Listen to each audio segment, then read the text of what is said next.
देखिए, ये सारे लोग एक होकर अगर चिंता करते कि हम देश की उन्नति के लिए एक हो रहे हैं, भारत पिछड़ गई है, हम सब देश को आगे बढ़ाएंगे, तब इसका कुछ अंजाम निकलता। मगर अगर इन लोगों ने सोचा हुआ है कि हमार दुगो बबुआ का की हुई, तो आपको क्या लगता है ये सब देश की चिंता कर रहे हैं? ये अखिलेश जी बहुत देश की चिंता कर रहे हैं, ये सोनिया जी देश की चिंता कर रही, ये सब चिंता कर रहे हैं हमार बबुआ लोगों का क्या होगा।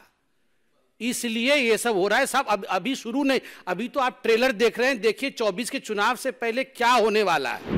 ये जो अखिलेश यादव जी राहुल गांधी जी की इतनी बड़ाई कर रहे थे, कल तो क्या क्या कह दिया अखिलेश जी को, मैं तो बोल भी नहीं सकता हूं। और वो आईपी सिंह जी क्या क्या बोल रहे हैं राहुल जी के लिए, बताइए कैसे कैसे शब्दों का प्रयोग हो रहा है आपस में। और ये चले थे बड़े एक होने के लिए। आप सबका स्वागत है, नमस्कार। प्रेस कॉन्फ्रेंस में आने से पहले आज टीवी चैनल के ऊपर अभी जो दृश्य देखने को मिला है वो बहुत ही हृदय विदारक है, बहुत ही चिंताजनक है। अभी राजस्थान के बयाना, भरतपुर के बयाना में जो दृश्य आप सब ने देखा होगा, चैनल में अभी चल रहा है। एक ट्रैक्टर एक युवक के ऊपर, जिस युवक का नाम निरपत है, उस युवक के ऊपर चढ़ जाता है और युवक की वहीं पर तत्कालीन हत्या हो जाती है, उसकी मृत्यु हो जाती है। विभत्स दृश्य है।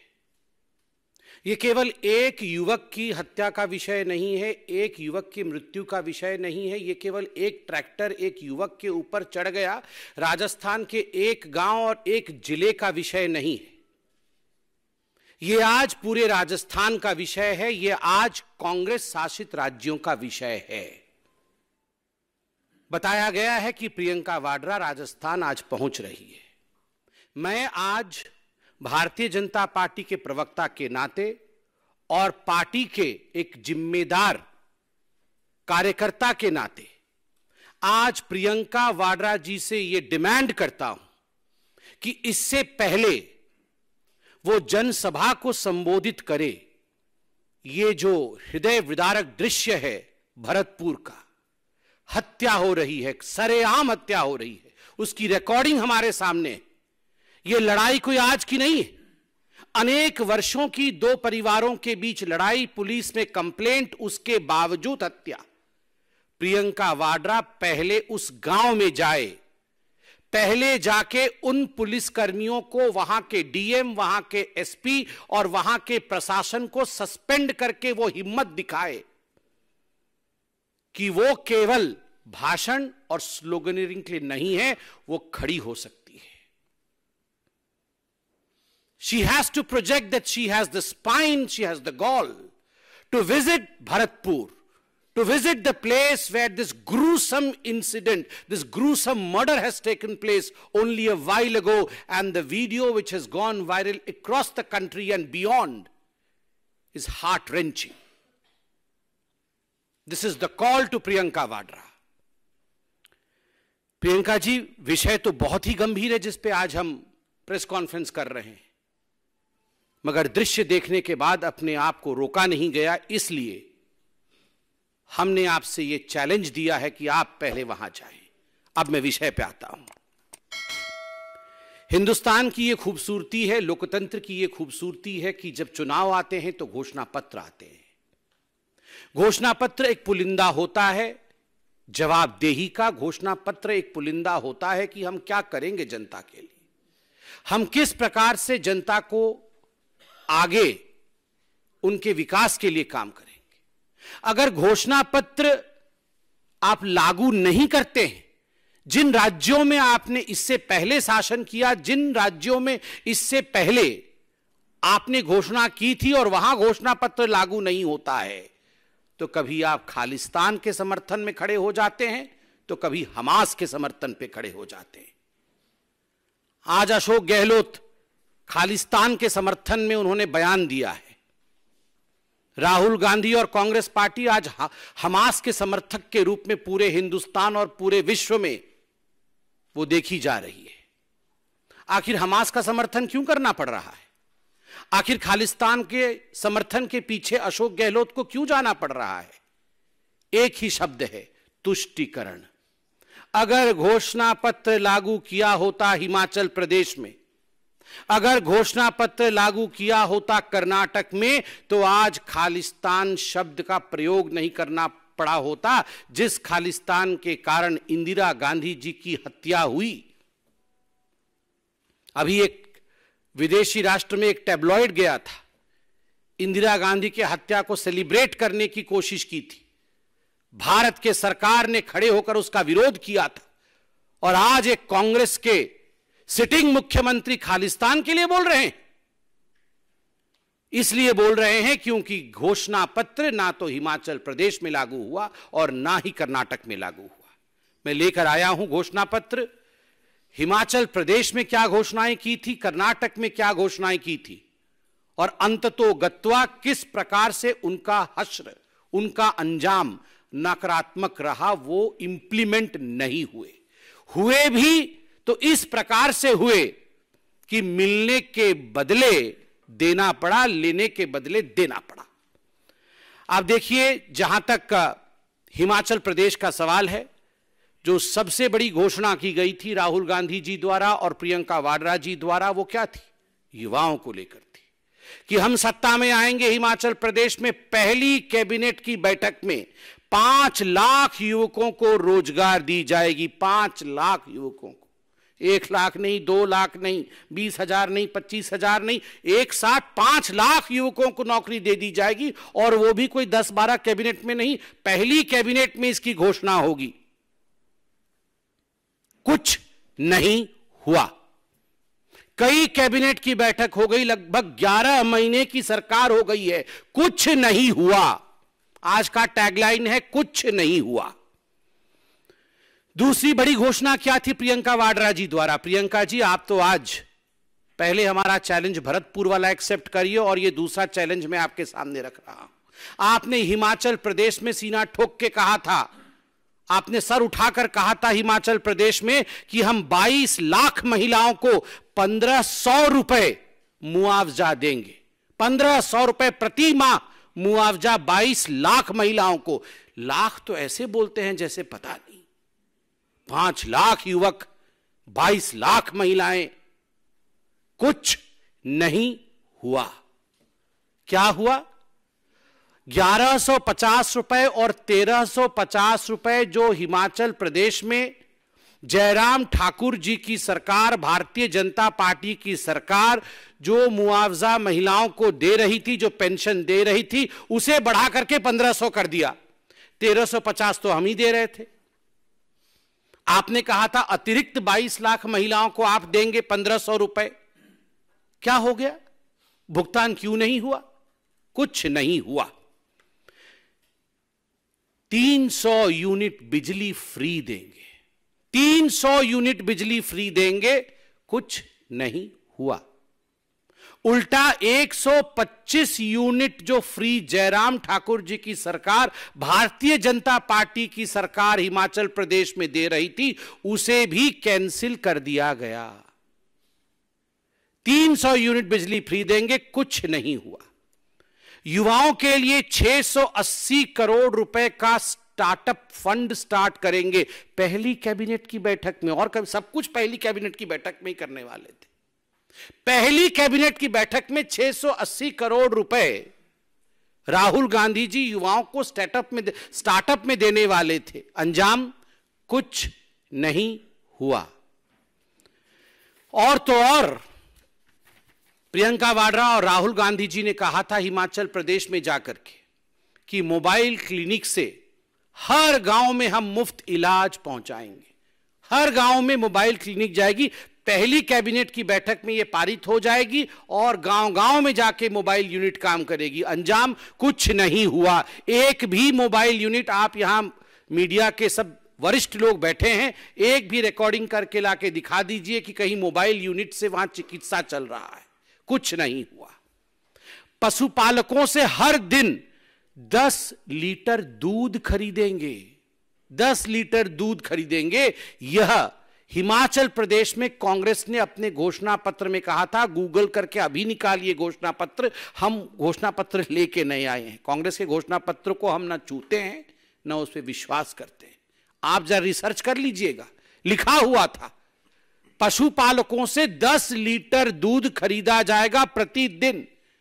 कुछ नहीं हुआ।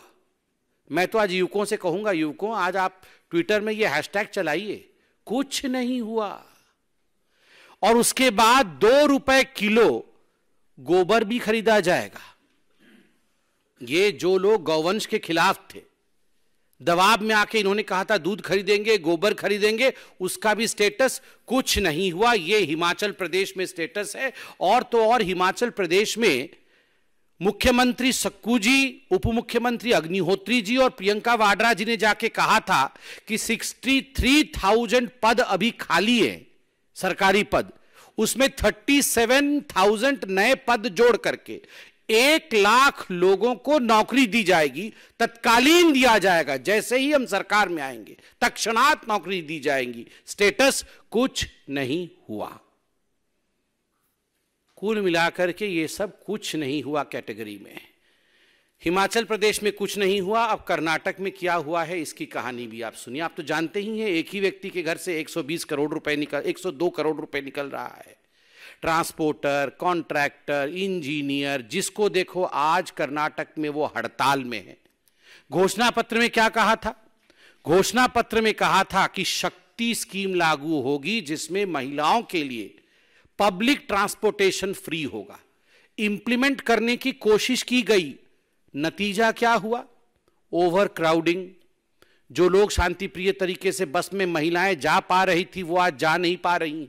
जो तनख्वाह मिलती थी बस ड्राइवर, कंडक्टर और उनके स्टाफ को, आज वो तनख्वाहें बंद पड़ी हैं, डिले हो रही है, तनख्वाहें नहीं जा रही हैं।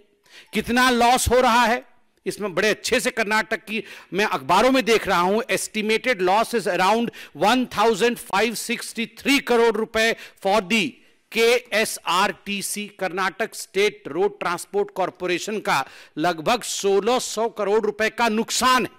ठीक उसी प्रकार 770 करोड़ रुपए का BMTC का नुकसान है, 906 करोड़ रुपए का NWKRTC का नुकसान है और 810 करोड़ रुपए का KKRTC का नुकसान है। नुकसान ही नुकसान, इंप्लीमेंट नहीं हो पा रहा है। दूसरा, गृह ज्योति। हम बिल्कुल गृह ज्योति, हर घर में बिजली आ जाएगी, हर घर में मुफ्त बिजली देंगे गृह ज्योति। आज कर्नाटक में गृह अंधकार, ज्योति पहुंच नहीं रही है, बिजली पहुंच नहीं रही है और इस वादे के कारण आज अंधकार में कर्नाटक डूबा हुआ है। वो होता है ना, आप कुछ भी वो कोई आप दरखास्त लाते हैं कि मुफ्त मिलेगा तो उसमें एक एस्ट्रिक होता है, नीचे कंडीशन छोटे छोटे लिखे रहते हैं, जिनको माइक्रोस्कोप में पढ़ो तो जाके मालूम पड़ता है कि उसमें कंडीशन तो बड़े भयंकर थे। तो गृह ज्योति में भी एस्ट्रिक लगा करके ऐसे कंडीशन लगा रखे हैं कि किसी को गृह ज्योति योजना का लाभ कर्नाटक के अंदर आज कांग्रेस की सरकार में मिल नहीं रहा है। और नतीजा पावर कट, नतीजा टेक्निकल ग्लिच। आप में से कोई भी कर्नाटक में जाकर इस पर शोध कर सकता है। गृह लक्ष्मी योजना, 2000 रुपए मंथली असिस्टेंस। जो महिला परिवार की हेड है उसको 2000 रुपए प्रति महीने दिए जाएंगे गृह लक्ष्मी योजना के माध्यम से। राहुल गांधी जी ने भरी सभा में कहा था, पहली कैबिनेट की बैठक में लागू करेंगे कहा था। क्या हुआ है? क्या हुआ है? कंडीशंस अप्लाई कि पहले आप फैमिली के हेड बन जाइए, आधार कार्ड बदल दीजिए, टेक्निकली पहले अपने नाम को आप फैमिली के हेड के रूप में स्थापित कीजिए, ये वेरीफाई होगा, उसके बाद जाके असिस्टेंस देने का काम करेंगे। और अखबारों में क्या हेडलाइन छपा हुआ है, मैं हेडलाइन पढ़ देता हूं। Karnataka government partially suspends registrations for गृह लक्ष्मी स्कीम। जो रजिस्ट्रेशन करने की प्रक्रिया आरंभ की थी उसे उन्हें बाध्यतम सस्पेंड करना पड़ा। इसलिए सस्पेंड करना पड़ा क्योंकि टेक्निकलिटीज जो थी वो मीट नहीं हो रही थी। तो आपने अनाउंस क्यों किया राहुल गांधी जी? पहले आपको टेक्निकल विषय पे साउंड हो। वैसे राहुल एंड टेक्निकलिटी ये तो एक साथ कभी जा ही नहीं सकते। वो समझते कहां है, वो समझते कहां है टेक्निकलिटी। ये तो आधार के विरोधी थे, ये तो जैम के विरोधी थे। आज कह रहे आधार में ठीक करो, जैम में ठीक करो। तब गृह लक्ष्मी हम लागू करेंगे। इसके साथ साथ अन्य भाग्य योजना, हम 10 केजी चावल प्रति घर के हर सदस्य को 10 केजी चावल दिया जाएगा। आज क्या नतीजा है? दूसरे राज्यों ने भी कर्नाटक को मदद देने से इनकार कर दिया है। दूसरे राज्यों ने भी कहा है कि हम भी ये नहीं दे सकते हैं, आपको इसमें मदद नहीं कर सकते हैं। सारा का सारा ठीकरा केंद्र के ऊपर फोड़ने की कोशिश कर्नाटक की सरकार कर रही है। और जो 5 केजी चावल नरेंद्र मोदी जी की सरकार कोरोना के समय से दे रही है, उसकी भी acknowledgement, even the Karnataka government is not acknowledging what the Modi government is doing of giving 5 kg free rice to every family. बंधुगण, इतना ही नहीं, युवा निधि 3000 रुपए प्रति महीने कर्नाटक में जो अनएम्प्लॉयड युवक है उसको दिया जाएगा, और 1500 रुपए प्रति महीने जो डिप्लोमा धारक युवक है उसको दिया जाएगा। 3000 जो ग्रेजुएट है और 1500 रुपए जो डिप्लोमा है। स्टेटस कुछ नहीं हुआ, नॉट इंप्लीमेंटेड। आप देख सकते हैं बड़ा बड़ा स्टेटस लिखा हुआ है, नॉट इंप्लीमेंटेड। बंधुगण, आज ये प्रेस कॉन्फ्रेंस हमने इसलिए किया है, और ये पहला प्रेस कॉन्फ्रेंस नहीं है। हम जिन राज्यों में चुनाव हो रहा है, चाहे वो मध्य प्रदेश में हो चाहे राजस्थान में हो, उन चुनावी राज्यों में भारतीय जनता पार्टी, चाहे छत्तीसगढ़ में हो चाहे मिजोरम में हो, उन चुनावी राज्यों में तेलंगाना में भी भारतीय जनता पार्टी जाकर के ये जो विपक्षी दल है अपने घोषणा पत्र में जो लुभावने वादे करते हैं ताकि उन्हें वोट मिल जाएं, मगर उनका पालन नहीं करते हैं, इसका खुलासा भारतीय जनता पार्टी हर राज्य में करेगी। और भारतीय जनता पार्टी सीना ठोक के आज ये चैलेंज करती है, ऐसा कोई स्कीम नहीं है जो मोदी जी ने वादा किया है और डिलीवर नहीं किया है। हमने कहा था राम मंदिर बनेगा, बना। हमने कहा था घर में घुस के मारेंगे, एयर स्ट्राइक और सर्जिकल स्ट्राइक हुआ। जो हमने कहा है वो मोदी जी ने किया है। इसलिए लेट्स टेक दिस चैलेंज, जो हमने कहा है वर्सेस जो आपने कहा है। हमने किया है और वहां कुछ नहीं हुआ है। मगर इन सबसे पहले प्रियंका गांधी, प्रियंका वाड्रा जी से मेरी गुजारिश है, क्योंकि ये बहुत सेंसिटिव विषय है, मेरी गुजारिश है कि भरतपुर वाले विषय में तुरंत वो भरतपुर के लिए रवाना हो और वहां जाके प्रशासन को सस्पेंड करे, वहां जाके गहलोत जी की तरफ से क्षमा याचना करे। और खालिस्तान पर भी जो गहलोत जी सोचते हैं, क्या वही गांधी परिवार सोचती है? हमास पर तो क्या सोचती है वो हम जानते हैं, मगर खालिस्तान पर जो अशोक गहलोत सोचते हैं, क्या वही प्रियंका वाड्रा और राहुल गांधी सोचते हैं? इसका जवाब भी आज प्रियंका वाड्रा दे। बहुत बहुत धन्यवाद। कोई प्रश्न हो तो अवश्य पूछे। आरोप लगाया जो वादे पूरे नहीं करती। मल्लिकार्जुन खड़गे कई दिनों से एक आरोप लगा रहे हैं कि केंद्र की जो एक आपने प्रचार के लिए जो अभियान शुरू किया है उसमें रथ का इस्तेमाल, दूसरे अधिकारियों का इस्तेमाल किया जा रहा है, जबकि यूपीए के समय इस तरह बहुत कार्यक्रम चलाया गया था, भारत का ध्यान, और तब उस वक्त भी उन्होंने ऐसा किया। नहीं देखिए, ये जो डिपार्टमेंट्स हैं, चाहे ईडी हो चाहे सीबीआई हो, आपको क्या लगता है ये अपना काम नहीं करे? यही तो चल रहा था इस देश में इतने वर्षों तक। इस देश में क्या चल रहा था? खुलेआम चोरी लूट हो रही थी। कांग्रेस के लोग राज्यों को एटीएम की तरह इस्तेमाल करते थे, घरों में करोड़ों रुपए स्टैश करके रखते थे। आज क्या हो रहा है? आज ये पैसे कर्नाटक से उठा करके तेलंगाना भेज रहे हैं चुनाव के लिए। एटीएम के रूप में कर्नाटक का प्रयोग हो रहा है। और क्या ईडी और सीबीआई हाथ पे हाथ धर के बैठे रहे? जब हम डिबेट में जाते थे तो हमें याद है, आप ही के चैनलों के एंकर हमें पूछते थे, when will this country change? कब ये देश बदलेगा? कब यहां पर पॉलिटिशियंस भी पकड़े जाएंगे? पकड़े जा रहे हैं, तो अब रोना धोना क्यों है? चोरी करेंगे तो पकड़े जाएंगे। एक और अलग सवाल है, जो प्रचार प्रसार होता है उसको राजनीतिकरण करने की कोशिश हो रही है मल्लिकार्जुन खड़गे की तरफ से, जो इस्तेमाल करने की बात कर रहे हैं नौकर साहब योजनाओं में, जो प्रचार प्रसार का जो जो गवर्नमेंट स्कीम्स के प्रचार के लिए। तो वो इसी में जाके बोले इस विषय को, उनको अगर ऐसा लगता है तो। कल प्रधानमंत्री ने विजयदशमी के मौके पे कहा था कि कास्टिज्म और जो रीजनलिज्म जो लोग फैला रहे हैं उनको खत्म करना है, लेकिन उसके बाद जो ऑपोजिशन के रिएक्शंस आ रहे हैं वो कह रहे हैं कि प्रधानमंत्री अगर ये सब बात करते हैं तो वो क्यों किसी कास्ट स्पेसिफिक किसी को रिजर्वेशन दे देते हैं या उनके लिए कोई स्कीम लेकर आ जाते हैं और एक तरफ बात करते हैं कि कास्टिज्म खत्म करना है। देखिए, there is a difference between appeasement और किसी को एम्पावर करना। एम्पावरमेंट और अपीजमेंट में डिफरेंस है। जहां तक कांग्रेस पार्टी का सवाल है, उन्होंने हमेशा से ही, जब से यह देश आजाद हुआ, उनकी एक ही नीति रही है, अपीजमेंट, जिसको हिंदी में तुष्टीकरण कहते हैं। और जहां से भारतीय जनता पार्टी का शासन शुरू हुआ, चाहे वो अटल बिहारी वाजपेयी जी की सरकार रही हो 6 वर्ष की, या फिर 9.5 वर्ष की मोदी जी की सरकार रही हो, अपीजमेंट हमारे शब्दकोश में नहीं है, तुष्टीकरण हमारे शब्दकोश में नहीं, जाति के आधार पर नहीं, धर्म के आधार पर नहीं, किस रूप से एक गरीब को उसका हक मिले, उसका एम्पावरमेंट, जिसको हिंदी में सशक्तिकरण कहा जाता है, उसके सशक्तिकरण के लिए मोदी जी काम कर रहे हैं। उद्धव ठाकरे कह रहे हैं कि देश को मजबूत सरकार चाहिए, लेकिन एक पार्टी की बहुमत वाली सरकार नहीं चाहिए। मतलब यदि शासक की स्थायी रहेगा तो फिर देश मजबूत। नहीं, कल तो मैं सुन रहा था आशीष सेल्लार जी को। आशीष सेल्लार जी ने उद्धव ठाकरे जी के लिए बहुत अच्छे शब्द का प्रयोग किया। वो कांग्रेस हृदय सम्राट हैं। उनके पिताश्री हिंदू हृदय सम्राट होते थे, अब उद्धव जी कांग्रेस हृदय सम्राट है। तो स्वाभाविक है, ये सारे लोग तो चाहते ही खिचड़ी बने, सब मिल बांट के खाएं, खिचड़ी सरकार बने, परिवार की सरकार बने, यही वो चाहते हैं। मगर देश की जनता ऐसा होने नहीं देगी और कांग्रेस हृदय सम्राट को बहुत बड़ा ठेस पहुंचेगा।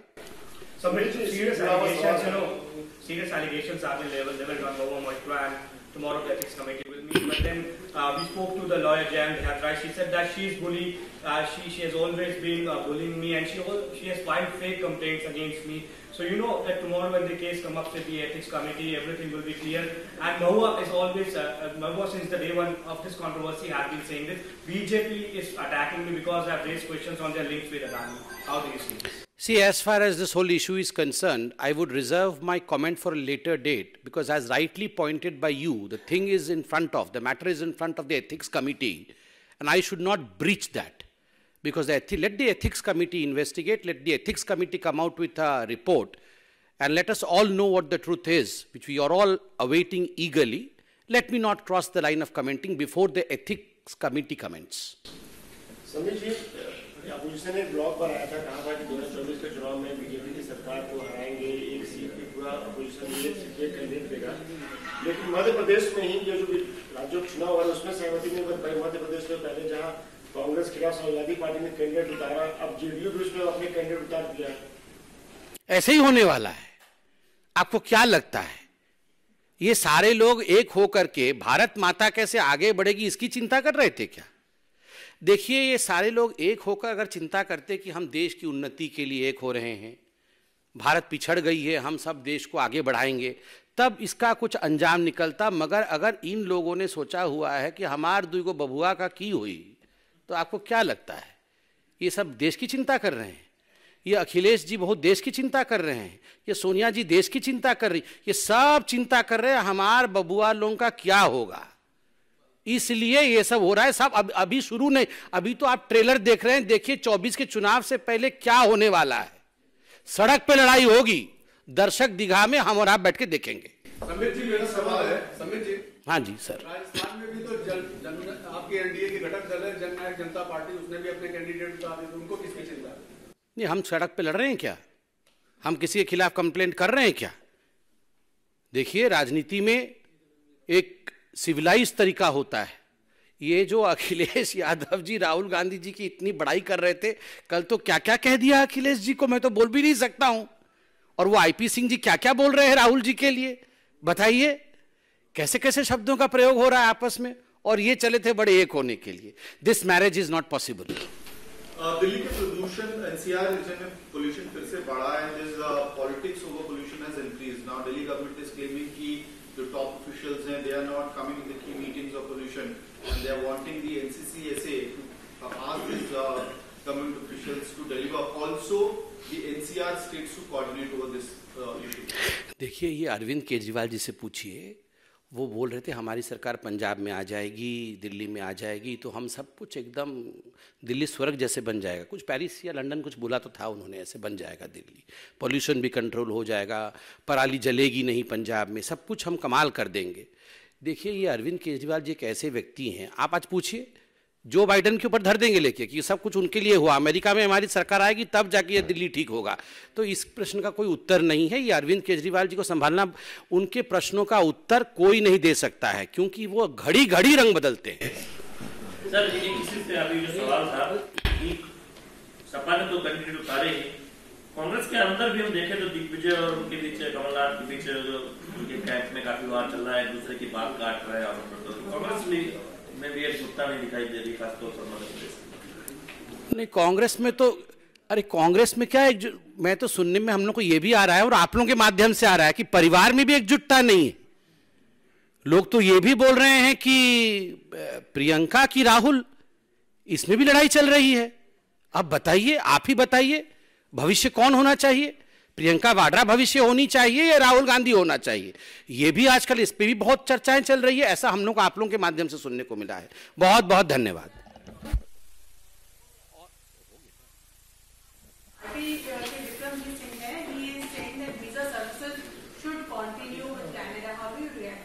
I would not react to that because this is an issue out of the purview of a party. This is an issue of the government.